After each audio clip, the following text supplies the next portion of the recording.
Ve evet, beklediğiniz her şeyi bir köşeye bırakın, oyunu kapatın, bu videoyu sonuna kadar izleyeceğiz. Çünkü artık yeni süvari komutanı ortalığı yakıyor büyük ihtimal.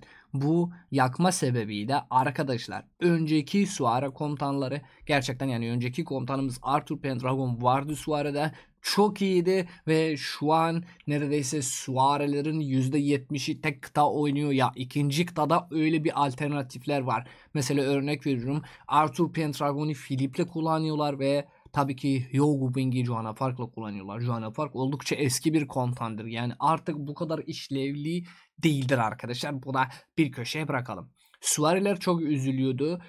İki kıtayı zar zor çıkartıyordu. Maalesef bazı arkadaşlar, ya bazı oyuncularımız hatta 3 kıta süvari oynuyor. Yani artık öyle bir şey olmuş ki herkes illallah ediyor.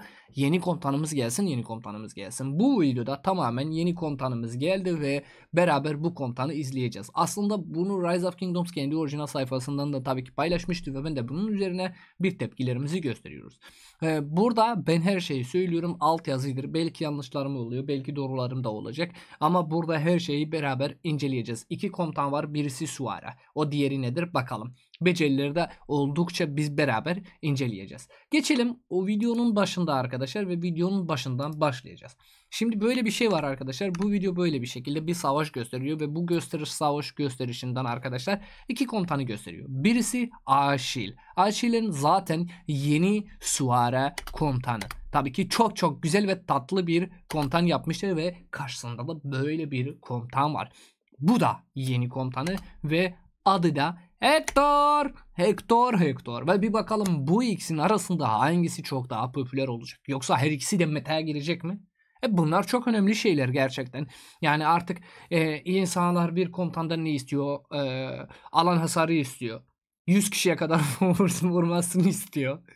ve birçok şey daha. Ve bir bakalım burada Aşil ya Hector, hangisi çok daha mantıklıdır? Buradaki ilk başında benim dikkatimi çeken tabii ki Aşil'di ve buradan da böyle savaşları gösteriyor ve alan hasarda nasıl, yani hasarda alanda nasıl savaştığını tamamen gösteriyor. Hector da aynı güce sahip olduğunu ve sağlam bir şekilde savaştığını tabii ki gösteriyor.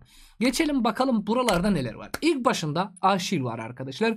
Aşil buradaki süvari, açık alan yani versatility yetenek ağacı ve combo yetenek ağacı sahiptir arkadaşlar.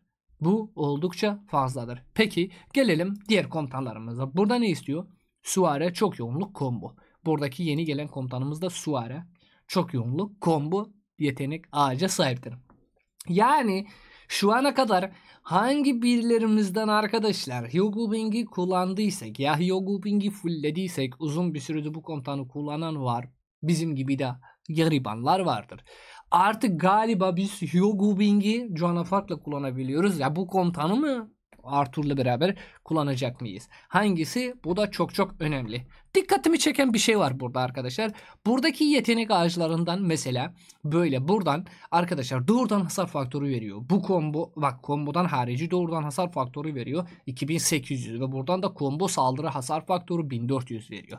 Burada alan etkilisi var. Peki bu komutanın neler var? Yani bu komutan açıkçası benim son komutanlara bakıyorum. Son komutanlarımız Kenshi ve Baiki ve Kenshi oldukça güçlüdür. Yani bu her ikisi de dövmesi gerekiyor aslında. Ya açıkçası diyebiliriz. Çünkü bir zamanda bir Nevski Joanna Park geldi arkadaşlar. Her şeyin ortalığını yaktı. Herkesin canını yaktı. Şu anda Kenshi aynı şekilde. Baiki aynı şekilde ve bu süvaride aynı şeyi beklememiz gerekiyor aslında.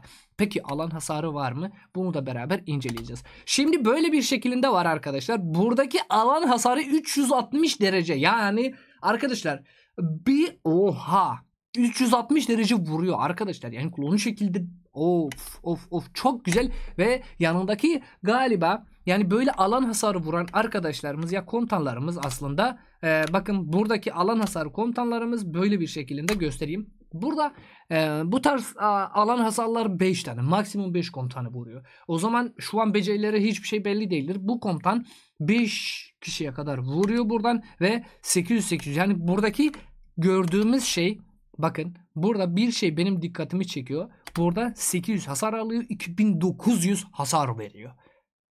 2009 hasarı bak 2 üst üste. Yani şimdi buradan bu komutan nasıl vuracak? 500 500 500 500 500 mu yoksa 700 700 700 700 700 700 mu? Mesela combo saldırı hasarı nasıl vuruyor? Bu da önemlidir. Ya hatta bu beceri birinci becerisi mesela. Buradaki son komutana kadar yani birinci komutan olarak kullanırsak mesela 2800'de oradan hasar faktörü veya hatta combo saldırı hasar faktörü mü veriyor? Nasıl veriyor? Bunları da bilemiyoruz. Ama buradaki şu an tek yani benim amaç sebebim de budur. Bu komutan kesinlikle ve kesinlikle meta'ya giriyor. Burada bir 800-2900'a karşı yani büyük bir rakamdır gerçekten. Ve bir süvari komutanı bu kadar alan hasarı vuracağını gerçekten yani tahmin edemezdim. Yok. Süvari'nin böyle alan hasarı vuran bir komutanı yoktu bugüne kadar. Var mıydı ben hatırlamıyorum. Yok. Yani görüyoruz arkadaşlar. Cengiz Han, Selahaddin, Minamoto, Baybars, Hyogo Bing, Chandragupta Maurya, Nevsky, Juanafar, Arthur Pendragon ve hepsine 3 kıtaya kadar ya hatta 4 kıtaya kadar vuruyor. Ya hatta böyle bir şekilde 5 kıtaya kadar alan hasarı böyle yüksek bir alan hasarı vurduğundan bilemiyorum. O yüzden herhangi bir komutanı fullemeyin ve kesinlikle bu komutanı beklememiz gerekiyor. Bu birincisi. İkincisimizden Hector. Hector abi bir şey söyleyeyim mi? Her zaman bir alternatif vardır. Bunu da her zaman söylüyorum. Buradaki tek şey abi liderlik. Tamam mı? Çok yoğunluk. Support. Liderlik, çok yoğunluk, support bu burada bir kafa karışığını gösteriyor. Yeni komutanımız yani Philip Beyefendi'ye geliyoruz. Bakalım Philip'imiz nerede? Philip'imiz vardı bizim de ama Philip'i çağırdık mı çağırmadık mı onu da bilemiyorum. Burada olmalı gerekiyor. Philip neredesin? O kadar gereksiz benim için ki. Yani ilk komutan aslında benim için gereksiz. Çünkü ben şey değilim. Burada Philip.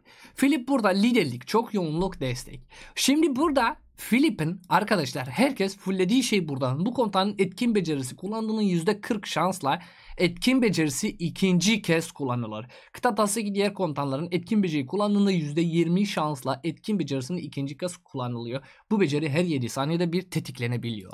Amenna. Buradan tek bir şey aklımda arkadaşlar. Buradaki ben kameramı buraya getiriyorum arkadaşlar. Ve burada diyor ki burada liderlik, çok yoğunluk, support. Bu eyvallah. Buradaki diyor ki switch between skill. Yani bu becerileri değiştirebiliyor. Oğlum nasıl böyle bir şey olabilir? Nasıl beceri değiştirebiliyorsun? Yani benim anladığım şey budur. Bunu eğer ki piyade diyor ki becerileri değiştiriyor. Ne ile değiştiriyor? Combo ve darbe hasarı ile. Bakın combo ve smite damage. Buradaki arkadaşlar combo smite damage nerede var? Combo zaten bellidir arkadaşlar. Buradaki komutanımız bir tek olan komutanımız combo sahibi olan budur. Smite damage'e darbe hasarı arkadaşlar. Buradaki darbe hasarı komutanımız buradandır. Smite damage darbe hasarı oluyor arkadaşlar. Ve böyle bir şekilde bu komutan beceriyi değiştirebiliyor. Yani şu an böyle beceri hasarı vurabiliyor. Beceri hasarı vurduğundan eğer ki ben bu komutanı örnek veriyorum. Bunlar sadece tahmindir. Yani Bayki ile beraber kullanırsam bu komutanın becerileri tamamen darbe hasarı gidiyor. Ve peki bu komutanı ben Arthur Pendragon'la kullanırsam komboya dönüşüyor. Ve eğer ki beceriyle kullanırsam mesela örnek veriyorum Quincy ile kullanırsam bu komutan tamamen Quincy'ye ya beceri hasarını mı yükseliyor? Bu çok farklı ve çok önemli bir detaydır. Gerçekten. Abi bunu ben şaşırdım mı? Şaşırdım mı abi? Şimdi birçok şey bu kadar tepkiye gerek yok. Çok tepkiye gereği var. Niye gereği var arkadaşlar?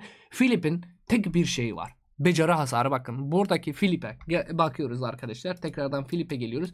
Ve buradaki maalesef üzücü şey birçok kişi Philip'i kullanmıştır. Ve Philip artık neredeyse devri bitti. Burada diyor ki hasar düşüşü hasar bonusu. Buradaki 35 saldırı savunma süvari piyade okçu intikal hız bonusu. Ve buradan da intikal hız bonusu hasar düşüşü hasar bonusu vardır. Ve buradan da doğrudan hasar faktörü 800. Ama burada bu komutandan eğer ki hatta doğrudan hasar faktörü ki 800 değil. Bunu en azından 1000-1200 oluyor. Tamam mı? Ve bunu hatta darbe hasarı veya hatta combo hasarını değiştirirse çok farklı olacak. Yani şimdi böyle bir şey söyleyebilirim.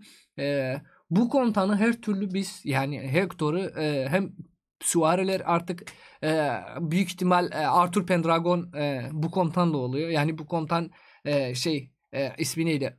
Bu komutanı Arthur Pendragon'la da kullanabiliyorlar. Yogubing ile de kullanabiliyorlar. Piyadeleri yine de aynı şekilde Baiki ile kullanabiliyor. Yani bu komutan her türlü Philip'i neredeyse cebine koyacak. Peki cebine koyabilir bir şey mi? Çünkü bunun cebine koyacağı şey bellidir. Becerileridir.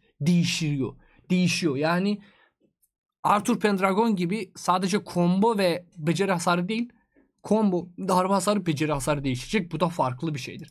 İnşallah bunun da alan hasarı vardır ki yok arkadaşlar.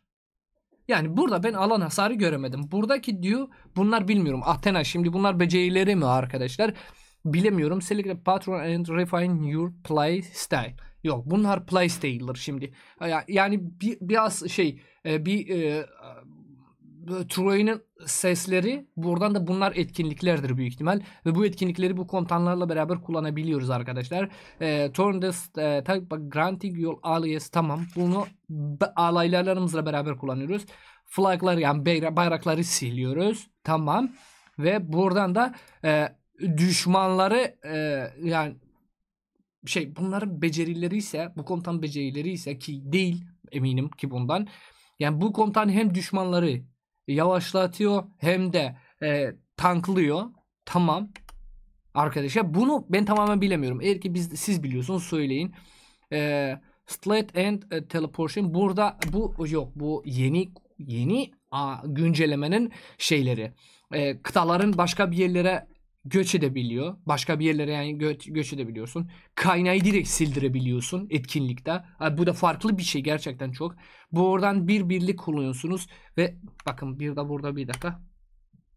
Evet buradaki kaynağı silindi. Burada bu KVK'da kaynakları silebiliyorsun. Bazı yerlerden kaynak var. Bayrak atamıyorsun. Bunlar çok şey. Bu etki bu KVK'da artık kaynakları silebiliyorsun. Direkt başka bir bayrak atabiliyorsun onun yerinde. Bu da güzel. Tamam. Buradan direkt bir birlikten bir bayrak. Ana! Şimdi burada bunun üzerine arkadaşlar herkes kıtalarını atıyor. Sonra bir yere götürüyorsun oradan bayrak atıyorsun. Bu ne anlama geliyor? Artık kimse kolay kolay bu bayrakları yakmıyor. Bu da çok güzel. Peki benim bir şey dikkatimi çekti. Buradaki bu bayrağı gönderiyoruz. Tamam. Şimdi bu bayrak tamamen olmadan oturmadan dakikası başlamıyor. Sadece kıtalarınız o bayrakta garnizonunuz bellidir. Oradaki içindeki kıtalar da bellidir ve öyle gidiyorsunuz. Ve burada savaşlarımız var. Mesela buradan artık hangi kıtanın gücü varsa burada direkt o kazanıyor. Bir arena gibi düşünün. Ve kazanan da orada kalıyor. Sonraki artık canını veriyor. Ve böyle de bu KYK'lar ve bu tarz şeyler oldu arkadaşlar. Şimdi bu komutanın becerileri aslında gelmemiş daha. Yani komutanın becerileri belli değildir. Ama ben bu becerilerin yani okursam ya ben böyle bir tahmin edersem buradaki bu komutanın üzerine yani tamamen Aşil'in üzerine buradaki Aşil'den ben böyle bir şey bekliyorum. Burada direkt tamamen bu sefer de buraya geliyorum arkadaşlar ve Arthur Pendragon'uma geliyorum. Buradaki beklediğim şey zaten 5 kıtaya vuruyor. Çok aman şahım diye bir şey değil. Ama buradaki combo saldırı hasar faktörü 1400 ise bunu en azından 1800 ya 2000'e yükseltmiş olmaları gerekiyor.